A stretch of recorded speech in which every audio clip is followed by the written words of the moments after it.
আসসালামু আলাইকুম। এটা হলো মির্দাবাড়ির ফার্ম, লেয়ার মুরগির ফার্ম। এই লেয়ার মুরগির ফার্ম জাফর মির্দা এই ফার্মটি দিছে এবং এই ফার্মে প্রায় 1000 মুরগির আপাতত বসবাস করা হয়েছে। মানে এখানে 1000 মুরগি থাকতে পারবে। এই 1000 মুরগি নিয়ে সে শুরু করলো এই ফার্ম।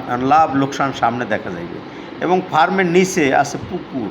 এই পুকুরে আছে পাঙ্গাস মাছ। এই পাঙ্গাস মাছে ওই যে মুরগির যে বিষটা এটা সম্পূর্ণ এটা নিচে পড়ে আর এটা পাঙ্গাস মাছে খায়।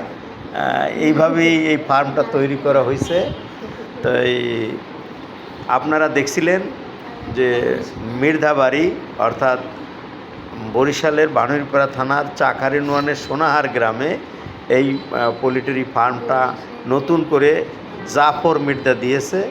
এবং বিশেষ করে এইটা আমাদের বাড়িতে এবং দেখেন সুন্দর করে নারিকেল গাছ লাগানো আছে চতুর্দিকে, মনোরম পরিবেশে আমড়া গাছগুলো আছে, যেমন এখন বসন্ত আসছে অর্থাৎ আবার পাতা হইতেছে। এই পুষ্কুনিটা মিনিমাম একটু বড়, 25-26 শতাংশ জমি।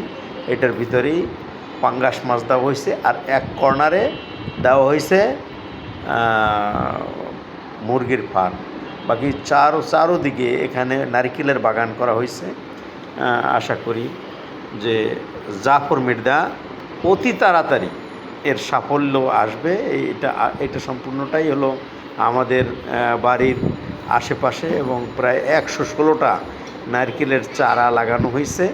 ইনশাল্লাহ ভবিষ্যৎ প্রজন্ম এই নারকেল খেতে পারবে বলে মনে করি। যাই হোক, জাফর মির্দার জন্য সবাই দোয়া করবেন।